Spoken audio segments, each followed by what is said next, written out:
Ini ya. Nah, episode 2 drama itu diawali dari masa lalunya Hira. Jadi waktu dia masih SMA itu, ternyata hidupnya memang sudah susah banget guys. Dimana ibunya sakit-sakitan dan dia harus bekerja untuk membeli obat kepada ibunya. Hingga dia sampai bertemu ke kayak gigolo atau semacamnya gitu. Hira bekerja di restorannya dia dan dia memberi Hira uang, tapi dia setelah itu melakukan pelecehan pada Hira. Kemudian Hira berhasil melarikan diri dan langsung melaporkan pria itu ke polisi. Dan akhirnya pria itu ditangkap. Wah, kasihan banget ya. Nah, balik lagi ke masa sekarang, akhirnya Hira dan juga Eunhye, mereka melakukan rencana untuk memberikan pelajaran kepada Hyunsung. Dan yang beraksi seperti biasa adalah Eunhye. Dia langsung masuk ke bar tempat si Hyunsung di sana, dan dia mencoba untuk menarik perhatian si Hyunsung. Dan tidak butuh waktu lama, Eunhye berhasil menarik perhatian si bocah tengil itu. Dan dia langsung mendapat perangkapnya si Eunhye. Ini Eunhye kemudian memberikan obat bius gitu kepada si Hyunsung dengan kisah gitu ya teman-teman. Jadi kayak rencananya begitulah kira-kira. Dan si Hyunsung langsung tepar, kemudian dia membawanya ke mobil. Dan setelah itu mereka langsung menyiksa si Hyunsung hingga dia mengakui semua perbuatannya, kalau apa yang dilakukannya kepada Hira itu adalah disuruh oleh seseorang, dan juga berita yang diedarkan itu benar-benar bohong semuanya. Dan tanpa sadar dia pun mengakui semuanya kepada Eunhye. Wah, dasarnya kan udah takut, jadi dia malah membeberkan semua rencana yang telah dia buat bersama suaminya si Hira. Dan dia kaget banget saat tahu bahwa Hira pun ada di sana. Wah, selamat ya, selamat menderita. Mimin suka banget nih karakter dua cewek ini ya, benar-benar badass banget. Dan akhirnya pembalasan kepada si Hyunsung itu berjalan dengan lancar banget. Nah, setelah itu mereka langsung memberikan pembalasan dan juga pelajaran kepada suaminya Hira, di mana Eunhye tetap yang melakukan rencananya seperti biasa. Dia langsung masuk ke kamarnya suaminya si Hira ini, dan dia memasang beberapa kamera di kamar tersebut agar dia bisa merekam aktivitas si suaminya Hira ini. Tapi hampir saja diketahuannya teman-teman, pada saat dia melakukan rencananya, suaminya si Hira ini masuk ke kamarnya dan dia sempat curiga bahwa ada orang lain yang datang ke sana. Dan pada saat dia mau ngecek, dan hampir aja si Eunhye ini ketahuan, tapi tiba-tiba saja ada panggilan dari luar dan Eunhye pun akhirnya aman dari hal itu. Aduh, ini Mimin juga deg-degan banget ya, tapi untung aja tidak ketahuan rencana mereka. Nah, setelah itu mereka langsung memperhatikan kamera yang dipasang oleh si Eunhye di hotel kamar suaminya si Hira tersebut, dan tidak butuh waktu lama mereka langsung mendapatkan rekaman yang diinginkan oleh mereka. Kemudian Hira langsung membuka akun VTube dan dia langsung mengunggahnya di VTube itu, dan orang-orang tahu kelakuan suaminya yang benar-benar bejat banget. Dan Hira juga mengunggah pernyataan yang dikatakan oleh si Hyunsung sebelumnya untuk membersihkan namanya Hira. Jadi Hira ini namanya udah agak bersih lah ya, karena orang percaya bahwa Hira itu dijebak oleh suaminya dan juga si Hyunsung bocah tengil tersebut. Kemudian suaminya Hira diberitahu oleh asistennya tentang apa yang sudah terjadi. Wow. Dan setelah itu di kantor selingkuhannya si Kim Tae-on itu banyak banget wartawan yang demo untuk meminta penjelasannya, termasuk ayahnya sendiri yang nyindir dia langsung dong. Aduh, tapi dia tidak mengakui bahwa orang yang ada di video itu adalah dirinya. Dasar nih cewek. Setelah itu dia menelpon suaminya Hira dan langsung memarahinya dan menyuruh suaminya Hira untuk menyelesaikan hal itu sendirian, dan dia nggak mau tahu, pokoknya dia tidak mau terlibat dengan hal itu. Aduh, mbak, taunya enaknya doang.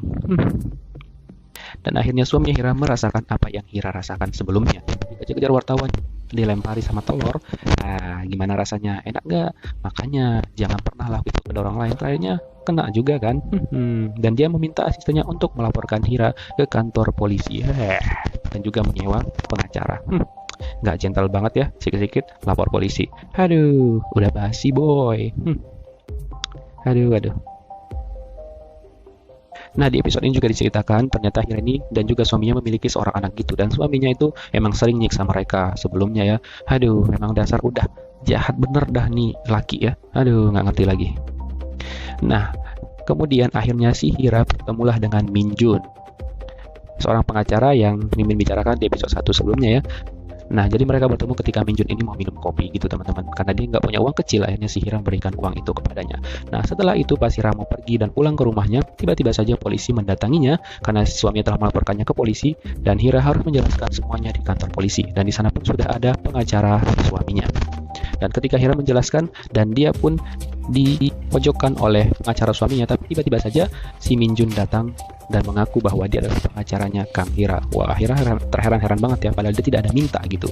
Tapi tiba-tiba saja si Minjun ini membantu Hira, dan dia pun memojokkan pengacaranya si suaminya Hira itu, dan si Hira pun terbebas dari kasus itu. Wow, keren banget emang. Setelah itu Hira bertanya kepada Minjun mengapa dia membantunya, sedangkan Hira tidak pernah membayar pengacara untuk membantunya pada saat itu.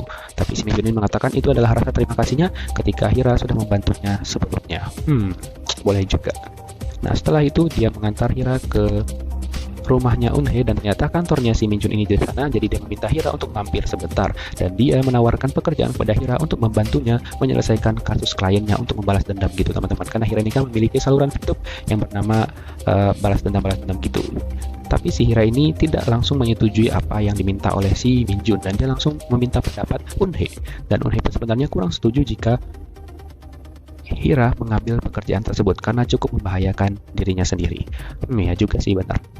Nah, keesokan harinya karena Hira ini menganggap dirinya sudah bebas dari berita-berita miring, dia mencoba untuk mencari pekerjaan, tapi ternyata masih agak sulit bagi Hira untuk mendapatkan pekerjaan, dan masih terlalu dini juga untuk dirinya mendapat pekerjaan pada saat ini gitu loh. Dan saat itu juga anaknya menelpon dan menanyakan kabarnya apakah baik-baik saja, karena anaknya juga sudah membaca artikel-artikel yang beredar, dan si Hira ini pun mencoba terus bersikap baik-baik saja kepada anaknya agar anaknya tidak khawatir dengan keadaannya. Ya, naluri seorang ibu lah ya.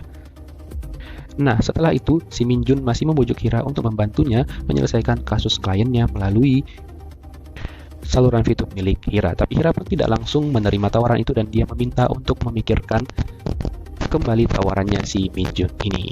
Nah, tiba-tiba saja pun ada berita muncul di TV bahwa berita yang pernah diliput oleh Hira ini ditayangkan. Kemudian Hira langsung menemui produser ataupun pemimpin TV stasiun tersebut dan meminta agar video tersebut tidak diputar karena tanpa ada izin dari Hira sendiri. Wow. Dan tiba-tiba saja Mimin pun mulai curiga sama si Minjun ini. Apakah dia ada di balik semua ini teman-teman? Karena agak aneh gitu loh. Mimin masih nggak tahu dia karakternya baik atau enggak. Karena di sini juga diceritakan bahwa buku yang dia beli yang banyak banget buku si Hira itu malah dia bakar habis semuanya. Mimin nggak tahu apa sih motif dia ngebantu Hira itu. Kita belum tahu ya. Dan dia sebenarnya baik atau ada hal buruk yang akan dilakukan pada Hira. Masih 2 episode, kita tunggu aja cerita selanjutnya. Thank you for watching. See you in next video. Bye bye.